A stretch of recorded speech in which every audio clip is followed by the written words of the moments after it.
this is what came out of my leg. So these ones at the top were through the neck of my femur, and then the plate was sitting along the edge of my leg, and the screws were going through the femur. I'll put in a clip of it, x-ray picture of it in my leg. But yeah, causing a lot of irritation and pain, so very glad to have got this out 2 weeks ago.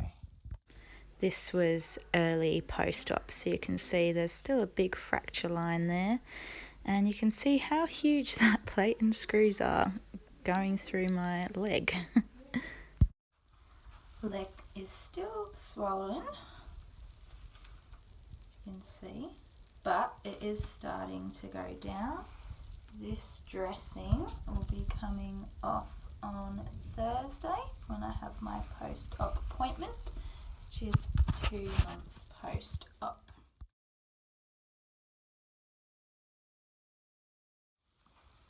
So this was me walking today, pretty exciting, not using a crutch and finally walking straight. This has been a long time coming.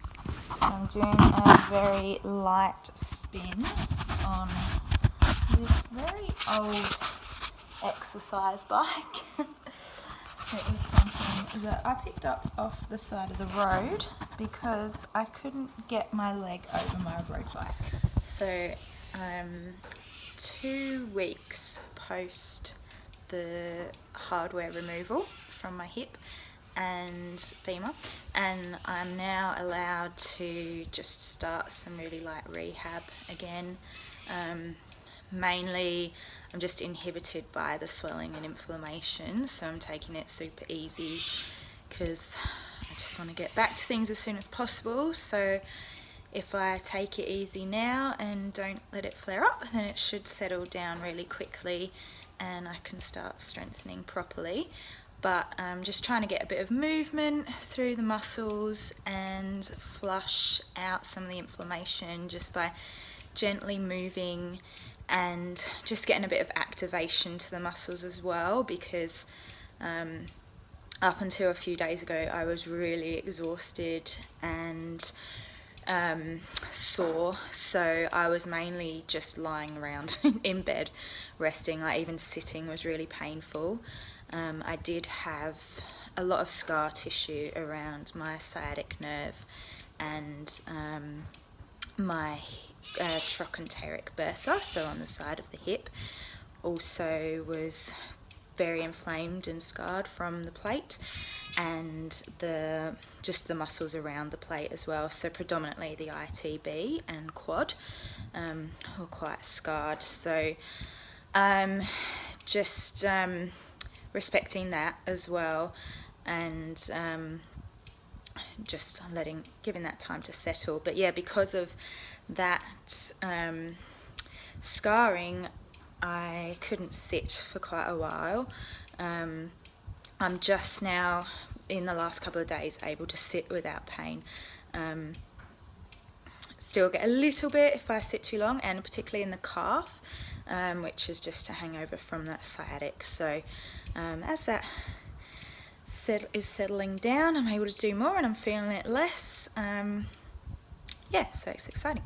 So here I've got a little 2 kilos on my single leg knee extension, and I'm just going really slowly because I'm trying to get some good eccentric quad control. So that's the way down, the lengthening of the quad, and just going slow to make sure I'm getting good quad activation. Obviously 2 kilos is very light, but I don't want to put strain through my muscles. I'm just wanting to activate them and give them a bit of time under load. So yeah, I'm just going to do 2 to 3 reps of 10 of this really slowly.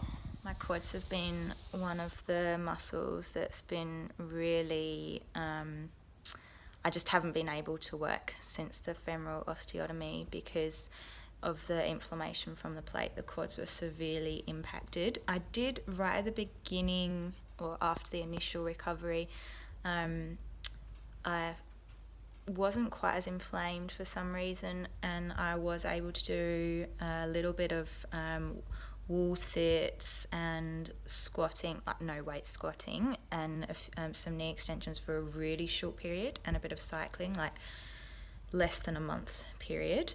So I got some strength through it then, but then it just, my leg just flared up so much from the plate and the quad in particular. So I haven't been able to do any quad strengthening whatsoever, and I've really noticed the lack of strength in my quad, just going downhill, going down steps, like lowering down to sit. There's just no quads control there. Well, very minimal quads control there. So I'm really keen now that the plate's gone to start getting back into that.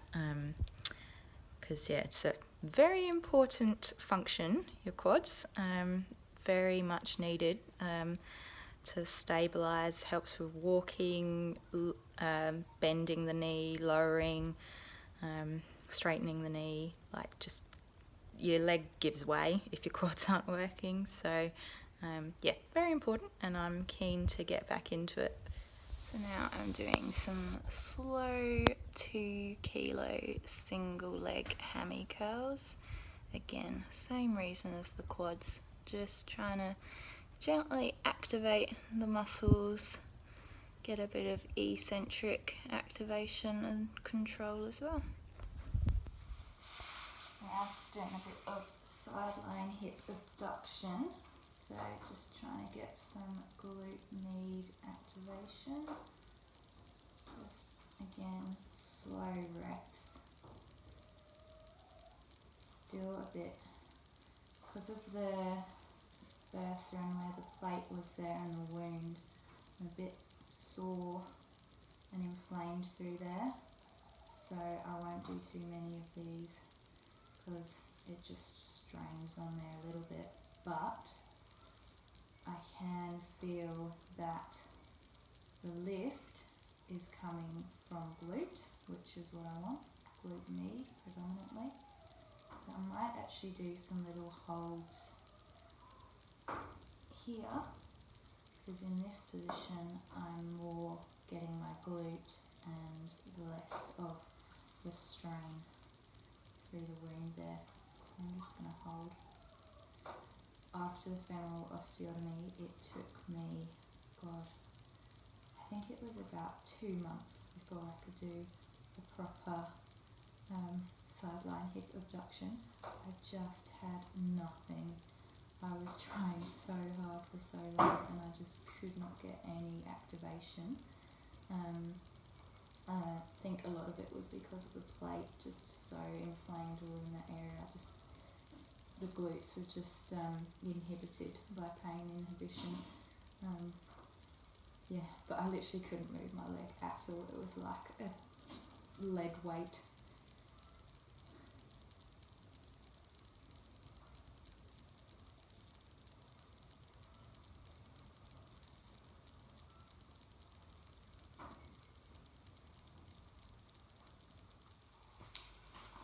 So I'm going to attempt some resisted hip external rotation. These ones have been really hard for me since the femoral osteotomy, and the reason being that the plate or the screws actually more so were just completely blocking and impinging that movement. And my surgeon said when he went in to remove the screws that I had so much scar tissue that my external rotation was completely blocked. So that makes me feel a bit better about why I couldn't do it, and it was causing so much pain, but I'm just about to attempt it again. So hopefully there'll still be a bit of inflammation and scar tissue around there, but hopefully I can get some activation and strength into it. So I'm just doing a prone external rotation. It's a really controlled way to sort of isolate the external rotation. not much else can get involved when you're in this position. You can get a little bit of hamstrings, but they're not really doing much at all. I'm very weak. I've got the shakes in my glute, and as you can see, my range of motion is still pretty restricted for external rotation. But it's been 6 months that it's been blocked, so, and actually even before I had the femoral osteotomy, since the periacetabular osteotomy, it's been a really hard movement for me because it was getting impinged. So really it's been over a year since I've been able to properly externally rotate, so I'm not expecting miracles 13 days after the hardware's been removed. So pretty happy that I can just do the movement at all without a lot of pain. Well, no real pain really, it's just stiff, just doesn't really want to go any further at the moment. So just going to respect that because I am still healing. Don't want to inflame everything, so just going to go with what my body can do at the moment. One of the other things I really want to get onto early is my hip flexor and psoas. This has been a problem area for me pretty much all my life, to be honest. My hip flexors were super overactive and they just got sore and weak, sore and tight rather, and weak, and my psoas was very underactive and weak, which has caused a lot of knock-on problems. I worked on it a lot. It wasn't really something that was under my control. It was just biomechanics from how my hips were sitting and what I could access and recruit. But now my left hip, actually since the femoral osteotomy, I've noticed that my psoas, I can finally feel it and use it, which is amazing. And it did have one of the screws was sort of really going into the insertion on my femur, so that was causing me a lot of pain initially, and even after the femoral osteotomy, and throughout until now when the hardware's been removed. I had to be really wary of that, so I wasn't doing any psoas strengthening,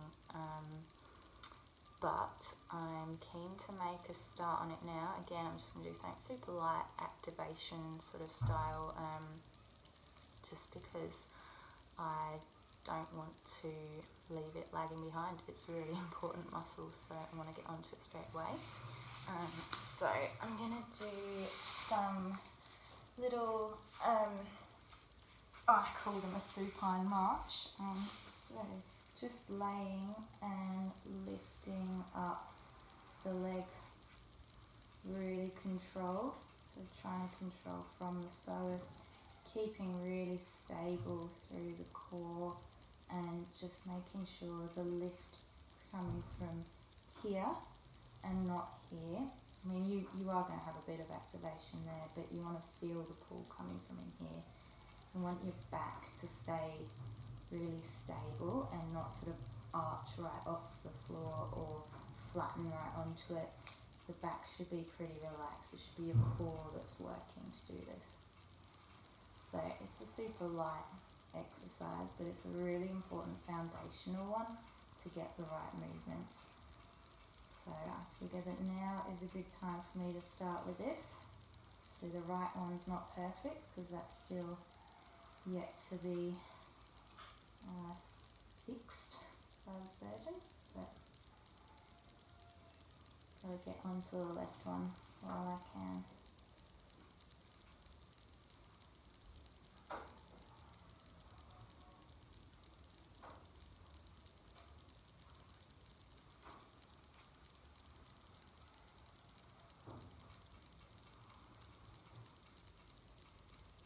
I like to keep my hands on the muscle it's supposed to be working. You'll probably see that a lot. It's just gives me a bit of biofeedback, and so I can know physically from touch if I'm using the right muscles. it's something that I do a lot with patients, obviously, so that I can feel that they're using the right muscles, and I just find with myself it just helps me activate the muscle I want easier.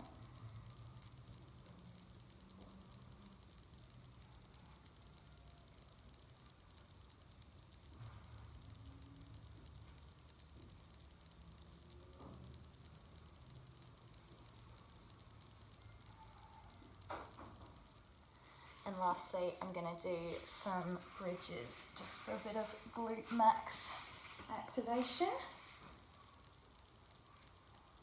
Again, just going nice and slow, really focusing on contracting the correct muscles. So it's really easy to, most people you'll probably find your hip flexors are really coming on with this. And this is something I worked on heaps years ago with a physio to isolate the glute max. It's something I do with patients a lot too. So I'm just going back to those foundational movement pattern exercises because not really going for strength at the moment, just activating the right muscles, getting the patterning while everything's fresh. I am quite tight through that left side because of all the swelling, but it's not painful, it's just feels tighter in the left glute, but I can definitely feel it activating, and my hip flexors are quiet, which is what you want. So try not to overdo it. Probably just do 10 of these. I'm not actually counting, but do one more and say that's 10.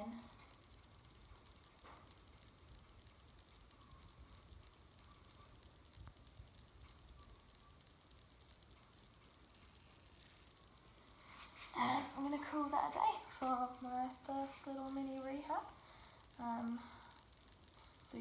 Would be super easy for me to want to try and do more,